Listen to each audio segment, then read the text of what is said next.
चलिए, सबसे पहले आप सभी को प्यारा सा नमस्कार और इस चैनल पर आप सभी लोगों का स्वागत है। और फटाफट सिंटेक्स पर हम लोग देखते हैं।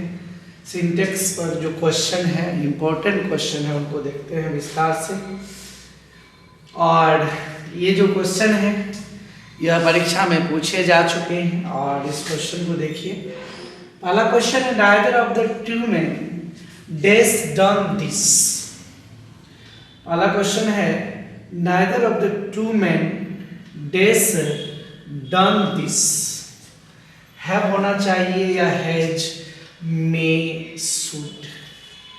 तो याद रखना है neither of the two man. एक रूल याद रखिएगा, नाइदर ऑफ के बाद प्लूरल नाउन का प्रयोग होता है, लेकिन जब भी वर्ब होगा तो सिंगुलर होगा। इसको भूलिएगा कभी नहीं, जब भी वर्ब होगा सिंगुलर होगा। देखिए यहाँ पर इस दोनों आदमी में से कोई नहीं इसको किया है या इसे किया है, दोनों में से कोई नहीं। तो याद रख लेना है यहाँ पर सिंगुलर वर्ब होगा। इसको देख करके नहीं बनाइएगा, रूल के अनुसार बनाइएगा। नाइदर ऑफ के बाद प्लूरल नाउन होता है और वर्ब क्या होता है, सिंगुलर होता है। कोई दिक्कत नहीं है। सिंटेक्स बहुत मजेदार सब्जेक्ट है, मजा देने वाला है। इसको आप एकदम गंभीरता से ध्यान में रखिएगा। The rise and fall of tide. अच्छा, यहां पर ये लहर का जो उत्थान और पतन है, मतलब उतार और चढ़ाव है, ड्यू टू लूनर इन्फ्लुएंस। देखिए यहाँ पर ये जो है उतार और चढ़ाव, ठीक है, इसको उतार और चढ़ाव की जहां तक सवाल है, lunar, the rise and fall of the tide dash due to lunar influence. Lunar influence. तो याद रख लेना है कि यहाँ पर जो इसको थोड़ा समझने का और कोशिश करेंगे तो थोड़ा हो जाएगा बढ़िया से। यहाँ देखिए, ये जो देख रहे हैं ना, ये लहर है। समुद्र में ज्वार और भाटा जो उठता है, ज्वार और भाटा, तो ये जो समुद्र में लहर है, ये जो राइज और फॉल है, तो यहाँ पर ये इस तरह का जब कभी भी सेंटेंस रहेगा तो यहाँ पर हम लोग सिंगुलर वर्ब का प्रयोग करेंगे। Is due to lunar influence, ठीक है। इस तरह का सेंटेंस बहुत इंपॉर्टेंट है, इसको भूलिएगा नहीं। ये सब परीक्षा में पूछे जा चुके हैं, ज्वार और भाटा। अगला क्वेश्चन आपके सामने है, माई फ्रेंड एंड आई। यहां पर देखिए माई फ्रेंड है और आई है। आवर होमवर्क एवरीडे, प्रत्येक दिन अपना होमवर्क बनाते हैं। यहाँ पर देखिए ये दोस्त हो गया और यहाँ पर मैं हूं। दो हो गया तो दोनों में से क्या कीजिएगा, कैसे कीजिएगा। तो इसका मतलब है दो है तो स्वाभाविक है। अगर टू है तो एक चीज याद रख लेना है कि टू है तो आपका प्लूरल वर्ब होगा। My friend and I do my homework. My friend and I do my homework. मेरे दोस्त और मैं अपना काम करता हूँ। तो याद रखिएगा, मेरे दोस्त और मैं, यहाँ पर लिखा हुआ है ये दोस्त। जिंदगी में दोस्ती नहीं, दोस्ती में जिंदगी होती है। बहुत बढ़िया सेंटेंस है। जिंदगी में दोस्ती नहीं, दोस्ती में जिंदगी होती है। तो बहुत बढ़िया है। यहाँ फोटो था मेरे पास, देखे कि मैं लगा दिया इस पर। चलिए अगला क्वेश्चन है, ए वैरायटी ऑफ म्यूजिक। दो था तो वहां इसलिए V1 लगाए। दो रहेगा तो प्लूरल होगा, प्लूरल हो तो V1 होगा। यहाँ फोर्थ क्वेश्चन में, ए variety of music dash available here.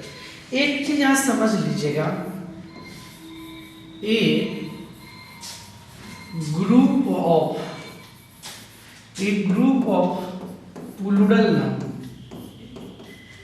याद रख लेना है, कि कलेक्टिव नाउन के साथ अगर प्लूरल नाउन का प्रयोग होगा तो याद रख लेना कि वर्ब हमेशा क्या होगा, सिंगुलर होगा। कलेक्टिव नाउन के साथ प्लूरल का प्रयोग होता है, लेकिन वर्ब जब भी होता है तो सिंगुलर होता है। यहाँ पर variety of music is available here. कोई दिक्कत हो तो बताइएगा। यहाँ पर म्यूजिक है, म्यूजिक वगैरह हो रहा है, कहीं कोई दिक्कत नहीं है। यहाँ पर पार्टी सार्टी चल रहा है, नहीं, neither of them going to attend the party, neither of them. अभी मैं तुरंत बताया था कि इनके बाद प्लूरल नाउन या प्रोनाउन का प्रयोग होता है, लेकिन जब भी वर्ब होगा तो सिंगुलर होगा। नाइदर ऑफ देम, उनमें से कोई नहीं इस पार्टी में शामिल होने जा रही। इसलिए पार्टी यहाँ पर चल रहा है, देख रहे हैं आजकल लोग आधुनिक युग में जी रहे हैं, बिना पार्टी का नहीं जीते हैं। पार्टी वगैरह बराबर होते रहना चाहिए। अगला, a lot of energy dash wasted on finding the dog. इस कुत्ता को खोजने में बहुत समय बर्बाद नहीं किया जाना चाहिए। इस कुत्ता को खोजने में ए लॉट ऑफ एनर्जी, बहुत ऊर्जा को खर्च नहीं किया जाना चाहिए।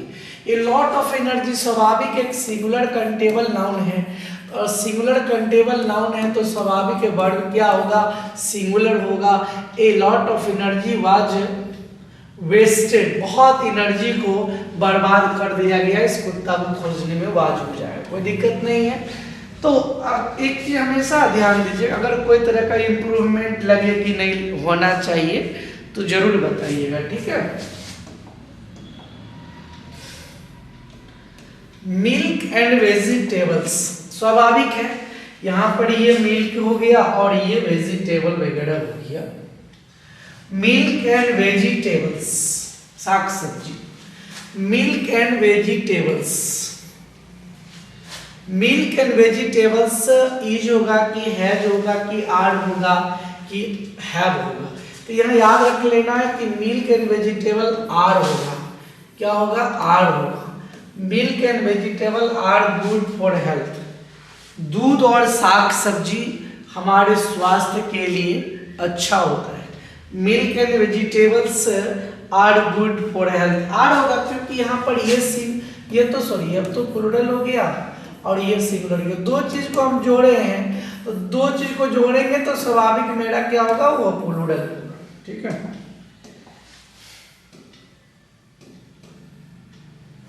अगला नेक्स्ट क्वेश्चन है, हिज ऑनेस्टी, उसकी ईमानदारी और वफादारी। His honesty and faithful, unquestionable. देखिए ये कौन है, शायद अगर आप पहचानते हो तो ठीक है, नहीं तो कोई बात नहीं। ईश्वरचंद्र विद्यासागर है, महान पुरुषों में से एक है ईश्वरचंद्र विद्यासागर। हम अगर उदाहरण के रूप में दे दिए, एक बात याद रखना है, अगर पॉजेसिव एडजेक्टिव विद नाउन आ जाए, वफादारी होगा ना, वफादारी का प्रयोग होगा। His honesty and faithfully, unquestionable. तो याद रखना अगर पॉजेसिव एडजेक्टिव का दो नाउन का प्रयोग हम लोग करेंगे तो वो सिंगुलर होगा। यहाँ पर इसका मतलब हो जाएगा इज। हम एक ही आदमी, इसकी जो ईमानदारी और वफादारी है,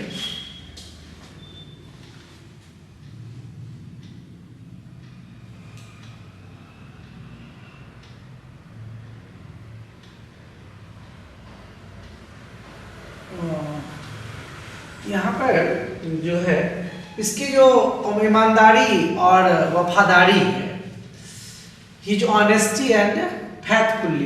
ये क्वेश्चन थोड़ा यहाँ पर नाउन का प्रयोग होना चाहिए।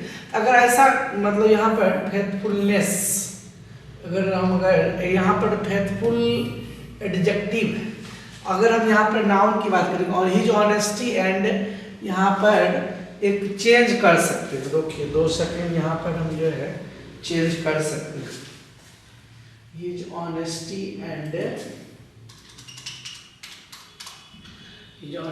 एंड पोलाइटनेस, थोड़ा सा चेंज किए इसलिए कि सेंटेंस कुछ अलग लग रहा था। पोलाइटनेस, उसकी ईमानदारी और विनम्रता। तो यहाँ पर थोड़ा सा इसको क्वेश्चन थोड़ा चेंज कर दिए। तो यहाँ पर याद रख लेना है कि इस तरह का जब सेंटेंस पॉजेसिव एडजेक्टिव के बाद जब याद रखिएगा कि जब दो नाउन लगा रहेगा आप हमेशा सिंगुलर वर्ब का प्रयोग करेंगे, यहाँ पर इज का प्रयोग करेंगे। क्या करेंगे? इज का। सेंटेंस थोड़ा कुछ वहाँ पर उल्टा लग रहा था, इसलिए यहाँ पर हमको थोड़ा चेंज करना पड़ा। जॉन एंड मेरी, ये जॉन है, ठीक है, ये क्या है? ये जॉन है और ये मेरी है, ठीक है ना। यहाँ पर और लगा हुआ है। याद रख लेना है कि अगर दो नाउन अगर और से जुड़ा हो तो नजदीक वाला सब्जेक्ट के अनुसार वर्ब का प्रयोग किया जाता है। मेरी के अनुसार जॉन और मेरी गॉन टू कोलकाता, अच्छा क्या कहते, सॉरी यहाँ पर गॉन लगा हुआ था, हैज, सिंगुलर वर्ब होता है। जॉन और मेरी हैज गॉन टू कोलकाता, कोई दिक्कत नहीं है, आगे बढ़ता हूं।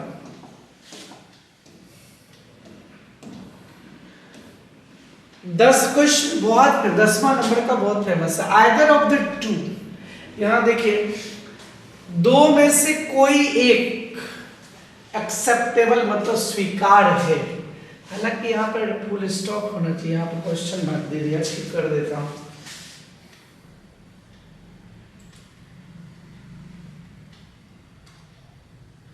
अच्छा,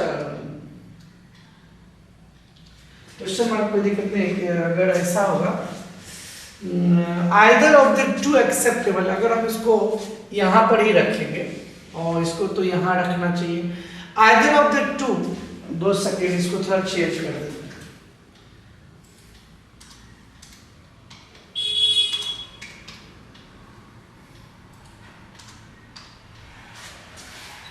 दोनों में से कोई एक स्वीकार है, either of the two acceptable, यहां पर क्या होना चाहिए? Either of the two acceptable, दोनों में से कोई एक स्वीकार है, तो इज का प्रयोग, क्यों इज का प्रयोग करेंगे? दोनों में से कोई एक, दोनों में से कोई एक की बात हो, तो जहां कोई अगर लगता है कि नहीं क्वेश्चन चेंज होना चाहिए तो वहां पर मैं कर देता हूं, कोई दिक्कत नहीं है। नेक्स्ट क्वेश्चन है, what we need most dash books. जब किसी वाक्य का सब्जेक्ट एक क्लॉज हो तो हमेशा ध्यान दीजिएगा कि वर्ब सिंगुलर होगा। क्या होगा? सिंगुलर वर्ब होगा, इज होगा। What we need most dash books, तो यहाँ इज का प्रयोग हम लोग करेंगे। अगर किसी वाक्य का सब्जेक्ट एक क्लॉज होता है तो वर्ब क्या होता है? सिंगुलर होता है। बहुत फेमस सब क्वेश्चन, ये सब क्वेश्चन देखिएगा, बहुत मन लगेगा बनाने में। कंसेप्ट भी दे रहा हूँ, रूल भी दे रहा हूँ, अगर रूल नहीं भी पढ़े हैं तो यहीं पर याद हो जाएगा। Each child dash an ice cream, नियम है ईच एवरी के बाद जो नाउन होता है सिंगुलर होता है और वर्ब भी क्या होता है? सिंगुलर होता है। यहाँ पर क्या हो जाएगा? हैज हो जाएगा। Each child has an ice cream. कोई दिक्कत हो तो बताइए।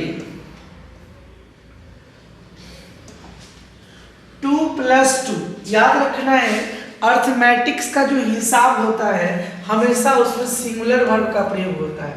अर्थमेटिक्स का जो हिसाब होता है हमेशा सिंगुलर वर्ब लगता है। एक चीज हमें मिस्टेक मत कीजिएगा, हमेशा सिंगुलर वर्ब का ही प्रयोग किया जाता है। A child dash sweets like oblique likes, a child dash sweets, singular noun का यहाँ पर प्रयोग होगा, याद रखना है। ए चाइल्ड डैश स्वीट्स, तो चाइल्ड सिंगुलर नंबर है तो आपका वर्ब क्या होगा? सिंगुलर होगा, यहाँ पर लाइक्स हो जाएगा। कॉज दिया हुआ है, यह प्लूरल है, इसके साथ जब कभी भी याद होगा तो V1। अगर प्लूरल सब्जेक्ट रहता है तो वर्ब भी क्या होता है? प्लूरल होता है। कोई दिक्कत नहीं होनी चाहिए। चलिए, अगर कोई भी दिक्कत होगी तो जरूर बताएंगे। The writing of the letter, याद रखना हमेशा नाउन प्लस ऑफ प्लस जब नाउन रहता है, वर्ब जब भी याद रखना है, वर्ब जब भी याद रखना है प्रथम नाउन के अनुसार होता है। राइटिंग के अनुसार होगा तो यहाँ पर इज का प्रयोग होगा। हम सब रूल नीचे में लिख देता हूँ, आप एक बार रिवीजन भी कर लीजिएगा, पढ़ भी लीजिएगा, क्योंकि एग्जाम में जा रहे हैं तो एक बार पढ़ के जाना चाहिए।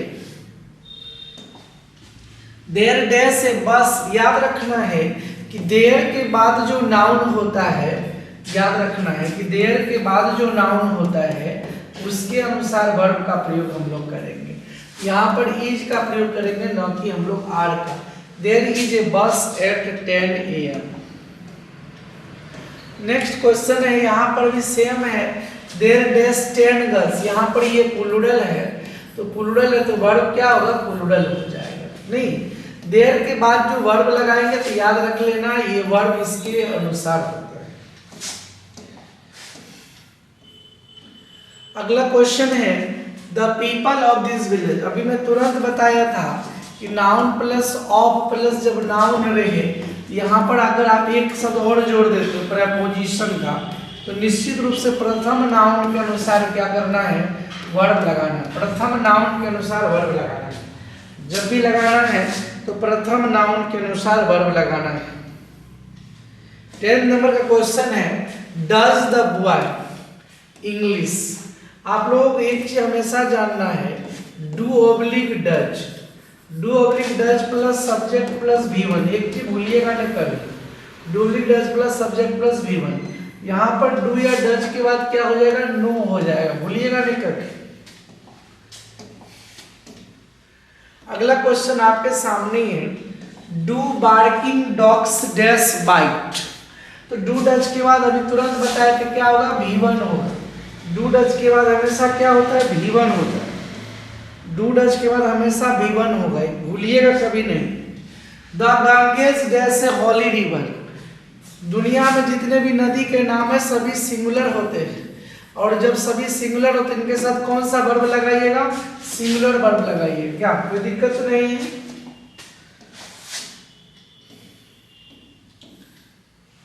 चलिए यहाँ पर देखिए, एक चीज मैं बताना चाहूंगा, the pen that you gave me dash lost. एक चीज आप भूलिएगा कभी नहीं, दैट विच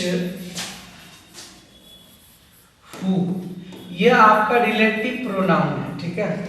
यह आपका क्या है, रिलेटिव प्रोनाउन है। इसके अनुसार बात पहले जो नाउन होता है उसके अनुसार यहाँ पर वर्ब का प्रयोग किया जाता है, ठीक है। उसके अनुसार यहाँ पर वर्ब का प्रयोग किया जाता है। तो याद रखना, यह दैट रिलेटिव प्रोनाउन, इसके पहले पेन लगा हो तो इसके अनुसार इज लगेगा, ठीक है। Mister and mrs Verma, mister and mrs Verma dash in the garden. Mister भी है और मिसेज वर्मा भी है, दो आदमी है, तो स्वाभाविक है कि आर का प्रयोग हम लोग करेंगे। स्वाभाविक है कि आर का प्रयोग हम लोग करेंगे।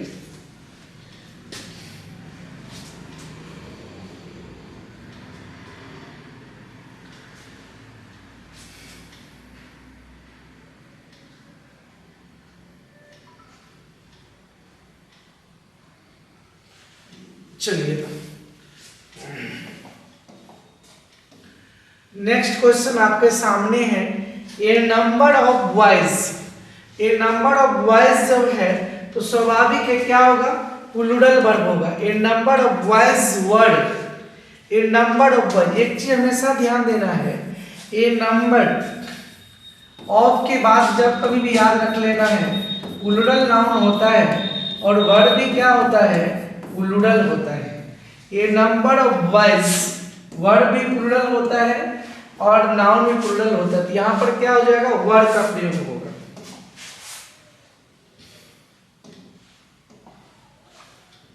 चलिए बहुत बढ़िया क्वेश्चन है, आप लोग बहुत बढ़िया से पढ़ रहे हैं, कहीं कोई दिक्कत नहीं है। बहुत बढ़िया से रिवीजन कर, एक बार खाली पढ़ लीजिएगा, सुन लीजिएगा, मिस्टेक नहीं होगी एक भी एग्जाम में।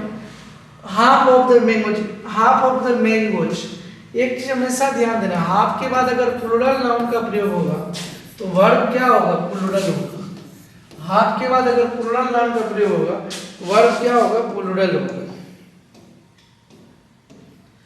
वन ऑफ के बाद प्लूरल नाउन होता है, वन ऑफ के बाद क्या होता है, प्लूरल नाउन होता है। लेकिन वर्ब याद रख लेना है, वर्ब सिंगुलर होता है, भूलिएगा कभी नहीं। यहाँ हैज हो जाएगा, ठीक है। One of my friends dash A car, यहाँ क्या हो जाएगा, हैज। नेक्स्ट क्वेश्चन है, मोस्ट ऑफ द बॉयज। याद रख लेना, मोस्ट ऑफ के बाद प्लूरल नाउन का प्रयोग होता है, और वर्ब भी प्लूरल होता है। यहाँ पर क्या हो जाएगा, हैव का प्रयोग होगा। यह याद रख लेना, यह प्लूरल है। मोस्ट ऑफ के बाद प्लूरल नाउन, वर्ब प्लूरल। अगर अनकाउंटेबल नाउन रहेगा तो वर्ब क्या होगा, सिंगुलर होगा। ठीक है, चलिए यहाँ पर देखिए, ऑल डैश मोर्टल, सभी मरणशील होते। एक चीज हमेशा याद रख लेना है, अगर ऑल का प्रयोग व्यक्ति के लिए होगा, याद रख लेना, अगर ऑल का प्रयोग पर्सन्स के लिए होगा तो यह प्लूरल होगा, इसके साथ वर्ब भी प्लूरल होगा। ठीक है, अगर ऑल का प्रयोग थिंग के लिए होगा तो याद रख लेना यह सिंगुलर होता है और इसका वर्ब क्या होता है। यहाँ पर ऑल मॉर्टल मरणशील होते हैं, मरने वाले होते हैं, जिसका मतलब ऑल आर होता है। नेक्स्ट क्वेश्चन आपके सामने है, यही 20 नंबर का क्वेश्चन हम बना लेते हैं। 20, 10, 30, 30 क्वेश्चन आप लोगों को मैं बताया, question bank plus practice. More than 60 word, याद रखना 60 वर्ड लगा हुआ प्लूरल है, याद रख लेना। प्लूरल के बाद वर्ब क्या होगा, प्लूरल होगा हमेशा। मोर देन के बाद अगर प्लूरल नाउन लगा रहता है तो वर्ब भी प्लूरल होता है। तो आज यहीं तक, और इस तरह से आप पढ़ते रहिएगा, बनाते रहिएगा, रिवीजन करते रहिएगा। ठीक है ना।